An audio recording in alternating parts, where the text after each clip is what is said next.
Hello everyone.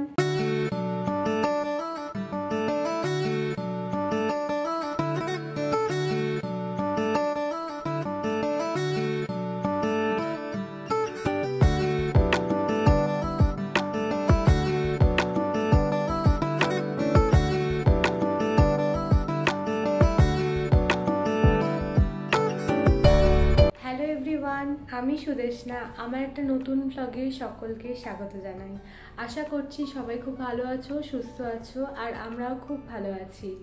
আজকে তো কালী পুজো, এখন বাজে বিকেল 4:30টার মতো। প্রত্যেক বছর আমাদের বাড়িতে মানে আমার শ্বশুর বাড়ির নিয়ম অনুযায়ী কালী পুজোর দিন দিওয়ালি পুজো হয়, লক্ষ্মী গণেশ পুজো করা হয়। তো এখন আমি রেডি হয়ে গেছি, ঠাকুরের কাজ শুরু করব। আর প্রথমেই দেখাই তোমাদের একটা জিনিস, দাঁড়াও। এই যে আমাদের ঠাকুরের ওয়ালটা, এইটা আগে এইরকম ব্লু কালারই ছিল, তো এইটাকে দিওয়ালি স্পেশাল আমি একটু ডেকোরেশন করেছি। পুরো এই ওয়ালটা ইয়েলো কালার করেছি, আর ইয়েলোর মধ্যে এরকম লোটাস মানে পদ্ম এরকম ছাপ দিয়েছি। এটা ফেব্রিক দিয়ে করেছি, আর কালারটা এমনি ওয়াল কালার। আর এই পদ্ম ফুলগুলো আমি সব ফেব্রিক দিয়ে করেছি। এইটা একটা নতুন এই বছর করেছি। কেমন লাগছে সবাই জানিও আমাকে। দিওয়ালির সময় ঘর সাজাতে কার না ভালো লাগে। শুধু দিওয়ালি বলে না, পুজোর সময় ঘরটা আলো দিয়ে সাজিয়েছিলাম। তো দিওয়ালিতে ভাবছিলাম নতুন কি করা যায়, তো এইটাই মাথায় এলো যে এই ওয়ালটাই একটু চেঞ্জ করে দিলে ভালো লাগে। কারণ ঠাকুরের ওয়াল একটু ভাইব্রেন্ট কালার আমার মনে হয় বেশি ভালো লাগে দেখতে। এখন আর বেশি বকবক করবো না, চলো কাজে লেগে পড়ি। অনেক কাজ আছে, আলপনা দেওয়া আছে, ঠাকুর পাতা আছে, অনেকটা টাইম লাগবে। আমার হাজব্যান্ড এখনো আসেনি অফিস থেকে, ও আসবে অফিস থেকে, তারপরে আমরা পুজো শুরু করব। চলো তোমরাও দেখতে থাকো এখন আমি কি করি পরপর।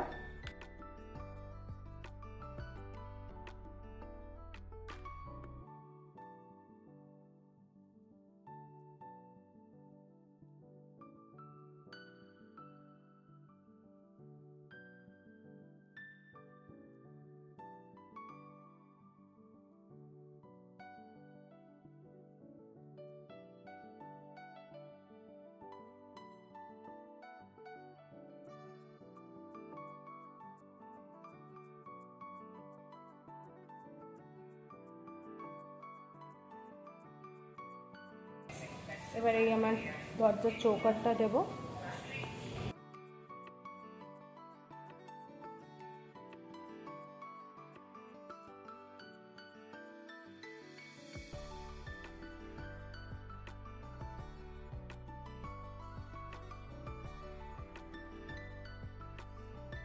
এইভাবে এরকম ঠাকুরের আসনটা সেট করেছি।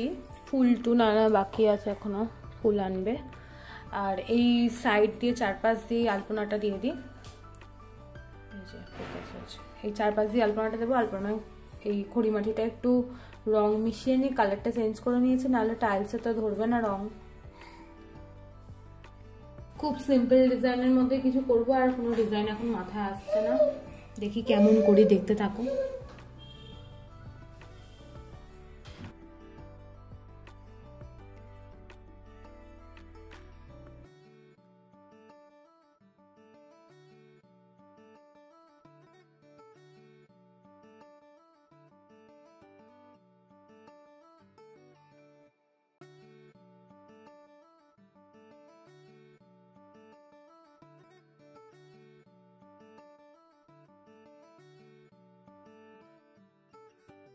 দিওয়ালি পারপাসের জন্য দুটো জিনিস মিশো থেকে নিয়েছিলাম, তোমাদের সাথে শেয়ার করা হয়নি। আমিও এখন খুলতে বসেছি, আমারও দেখা হয়নি।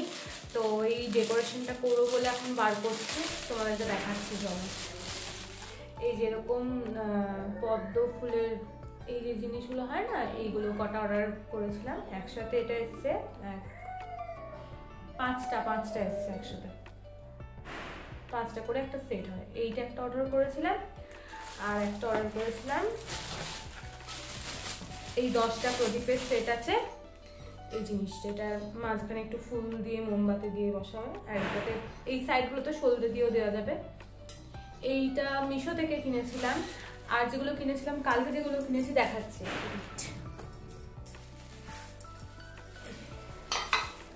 কালকে কিনেছিলাম এই মাটির প্রদীপগুলো। এইটা আমি আগের বছর, এটা তুলসী মঞ্চ প্রদীপ। এখানে প্রদীপের মুখও করা আছে, বা মোমবাতি যে বাতিগুলো হয় ওগুলো বসিয়েও দেওয়া যাবে। এইটা কিনেছিলাম, এটা আমি আগের বছর দেখেছিলাম। আগের বছর আমার খুব নেওয়ার ইচ্ছে ছিল, কোনো কারণে যাই হোক পাইনি বা নিতে পারিনি, তো এই বছর এটা আমি নিয়েছি। আর দুটো খুব সুন্দর প্রদীপ কিনেছি, দেখাচ্ছি। এই যে এরকম ছোট স্ট্যান্ড মতো, এগুলো সব মাটির।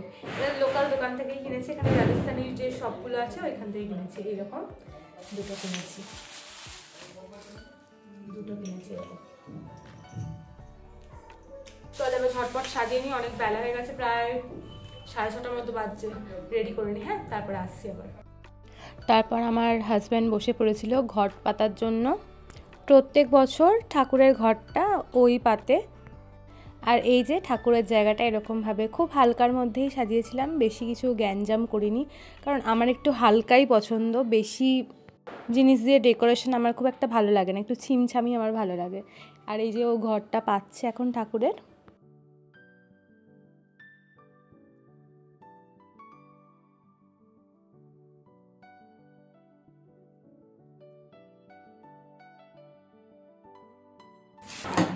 আর এই যে আমাদের হৈমন্তিকা ম্যাডাম, এই সেই আমার লুচি ভাজার করা, যেটা কিনা হচ্ছে ওর হেলমেট। মানে কি যে পাগল, কোথা থেকে যে শিখলো ভগবান জানে। এইটা নাকি ওর হেলমেট, এটাতে আমাকে রান্না করতেও দেয় না এখন আরো। এটা সর্বক্ষণ এটা সঙ্গে নিয়ে বসে আছে। এই যে আমি বলছি বলে আবার মাথায় হেলমেট পরে নিচ্ছে। সব সাজানো গোছানো হয়ে গেছে, এবার আমি পুজোয় বসে পড়েছি। বিয়ের পর থেকে প্রত্যেক বছর এই লক্ষ্মী গণেশের পুজোটা আমিই করে থাকি। আর এই যে মাম্মামকে তো স্থির করে বসানো যায় না, এখন এত বদমাইশি করে। টুল নিয়েও বসে গেছে, ও বসবে পুজো দেখবে বলে। আগের বছর তো অনেকটা ছোট ছিল, তখন কিছুই বুঝতো না, এখন তাও একটু একটু বুঝছে যে ঘরে একটা পুজো হচ্ছে। আর আমি ফোনটাকে ট্রাইপডে সেট করে দিয়েছিলাম, আর ও বুঝতে পারছে ওখানে ভিডিও হচ্ছে, আমি ভিডিও করছি, তাই বারবার করে আসছে ফোনের সামনে, এসে ওর মুখটা সবাইকে একবার করে দেখিয়ে যাচ্ছে।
এই যে আমার ঘরের বাইরেটা, যেখানটা তুলসী মঞ্চ রাখা আছে, ওইখানটা এরকম করে আলপনা দিয়ে এই যে প্রদীপটা যেটা দেখালাম তুলসী মঞ্চ প্রদীপ, এটা ওখানেই রেখেছিলাম। আর দরজার দুপাশে দুটো ছোট ছোট প্রদীপ দিয়েছিলাম।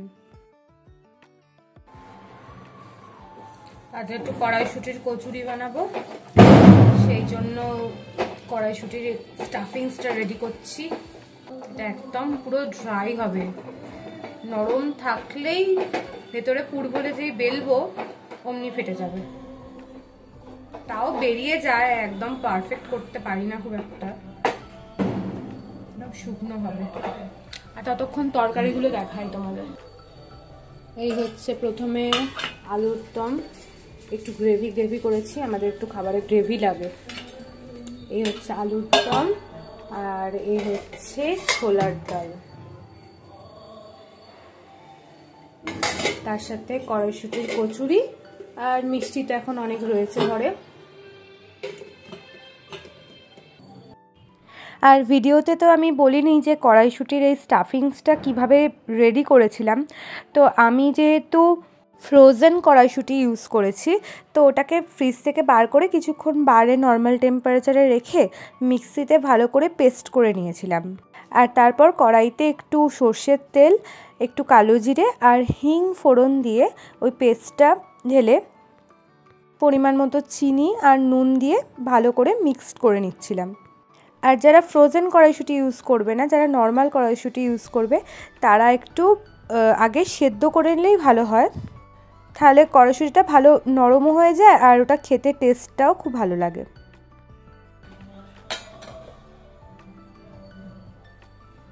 এখন বাজে প্রায় 7:30 মতো। এখন আমাদের চা খাওয়া হয়নি, এবার চা খাবো।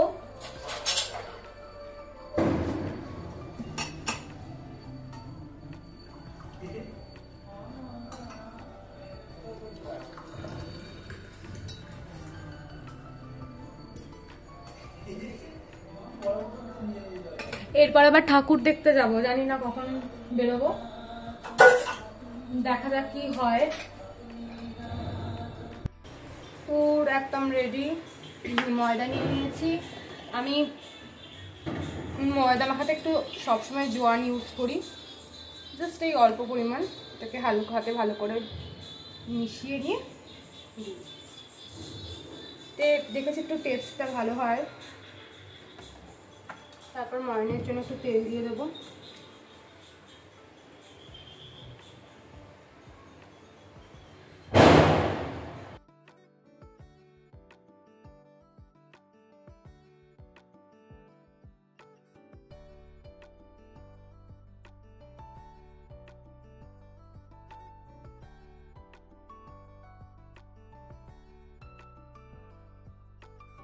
কড়াইশুঁটি কচুরির লেচির সাইজগুলো একটু বড় বড়ই রাখি, কারণ ভেতরে পুর ভরতে হয়।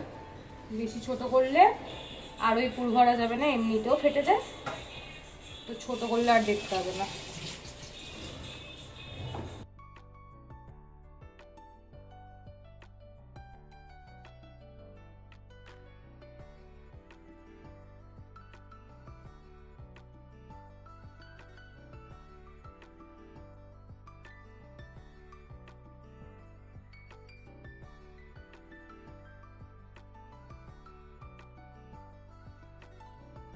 সামান্য কোয়ান্টিটি এইটুকু থেকে গেল, আর তো নেই।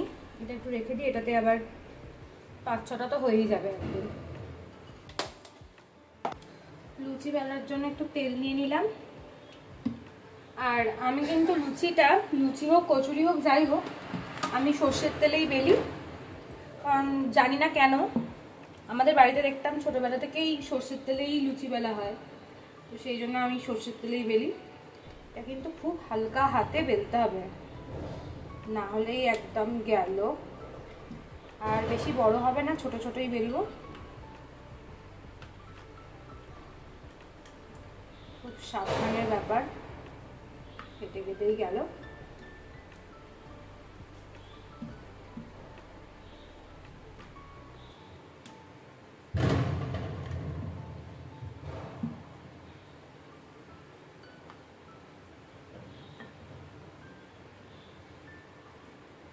ব্যাস, আর বড় করবো না বাবা।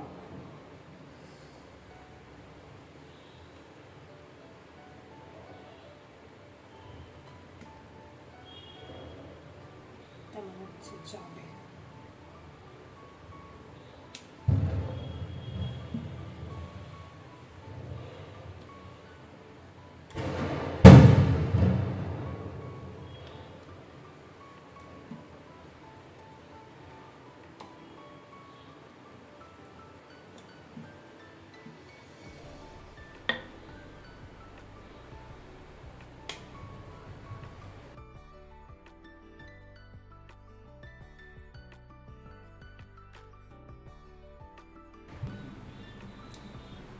তেল গরম হয়ে গেছে, এবার একটা করে ভাজতে থাকি।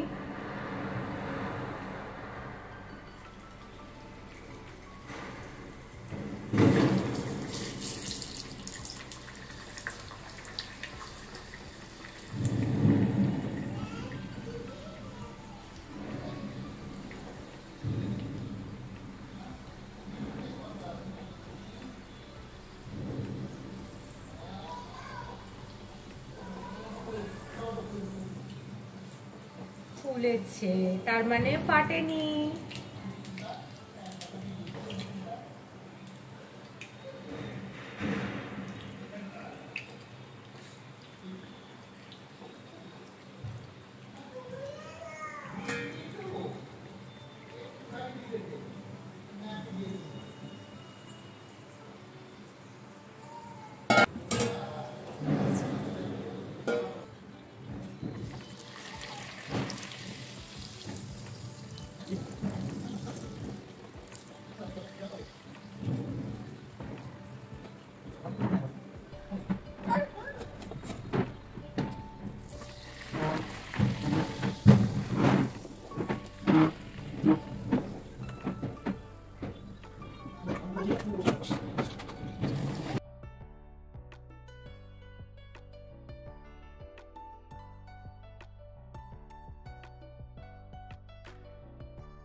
এই যে থালায় সাজিয়ে নিয়েছি কড়াইশুঁটির কচুরি, ছোলার ডাল আর আলুর দম।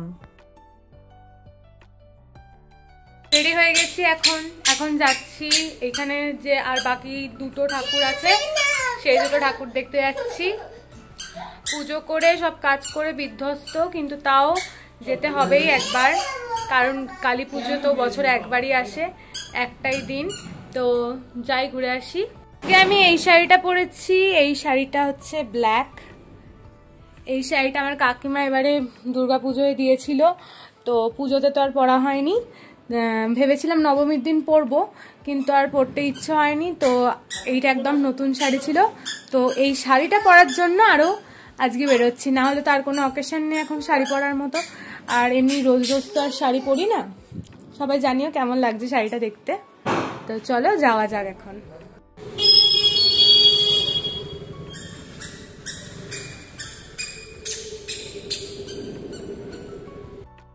প্রথমেই আমরা চলে গেছিলাম বঙ্গদলের কালী পুজোয়। এই হচ্ছে কালীমার বিগ্রহ, আর ওখানে গিয়ে দেখছি তখন মায়ের ভোগ বিতরণ করা হচ্ছে। তো আমরাও কেন বাদ যাই মায়ের ভোগ প্রসাদ থেকে। আমি তো বাড়ি থেকে কয়েকটা কড়াইশুঁটির কচুরি আমরা দুজনেই খেয়ে গেছিলাম। আমার পেটটা একটু ভর্তি ভর্তি ছিল বলে আমি আর নিইনি, ওই নিয়েছিল, আর ওর থেকে মাম্মামকেও খাইয়ে দিয়েছিলাম। বঙ্গদল ঘোরা হয়ে গেছে, এবার আমরা যাচ্ছি ইসিসিএ মানে হোয়াইট ফেদারে, ওই কালী পুজোটা দেখতে যাচ্ছি এবার।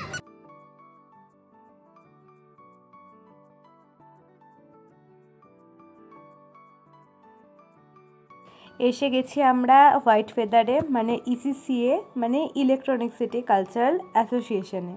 প্রত্যেক বছরই ওনাদের কালী পুজো হয়, কিন্তু আগের বছর আমরা ব্যাঙ্গালোরে থাকা সত্ত্বেও জানতাম না এই ব্যাপারটা। এই বছর ফেসবুকের পোস্ট থেকে জানতে পেরেছি যে ওনাদের কালী পুজোও হয়। কালী পুজোটা দুর্গাপুজোর মতো মেন হলে হয় না, যে ডাইনিং এরিয়া থেকে আমরা ভোগ প্রসাদ পেয়েছিলাম ওইখানেই কালী পুজোটা করা হয়। তখন প্রায় বাজছিল রাত্রি 11টার মতো। ওনাদের তখন পুজো চলছিল, মানে পুষ্পাঞ্জলি দেওয়ার পর্বটা হচ্ছিল।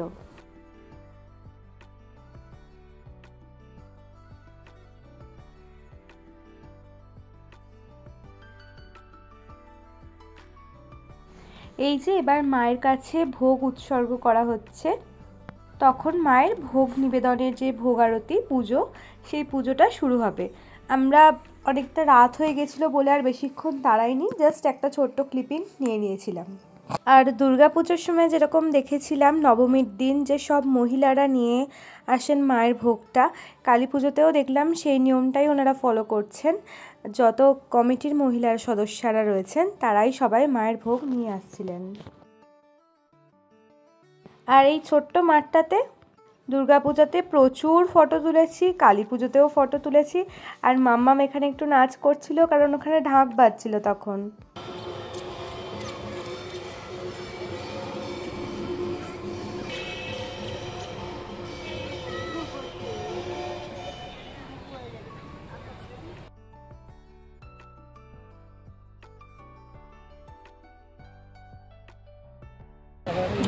প্রচন্ড ঠান্ডা বাবা। সাইড দিয়ে চলো, হাত দেবে না, হাত দেবে না, এই সাইড দিয়ে চলো, চলো এই সাইড দিয়ে এসো। এই জাস্ট বাড়ি ঢুকলাম, কালী পুজোর অপেক্ষায় ছিলাম, এখন কালী পুজো শেষ। যাই হোক, ভালোই কাটলো আজকের দিনটা। আজকের ভিডিওটা তাহলে এটুকুই রাখলাম। আমার ভিডিওটা যদি তোমাদের ভালো লাগে তাহলে একটা লাইক করো, আমাকে কমেন্টস করে জানিও তোমাদের কেমন লাগলো, আর সবার সাথে শেয়ার করতে কিন্তু ভুলো না। আর যারা আমার চ্যানেলটা নতুন দেখছো তারা একটু সাবস্ক্রাইব করে দিও। আবার খুব তাড়াতাড়ি ফিরে আসছি নতুন একটা ভিডিও নিয়ে। এখনকার মতো টাটা, বাই।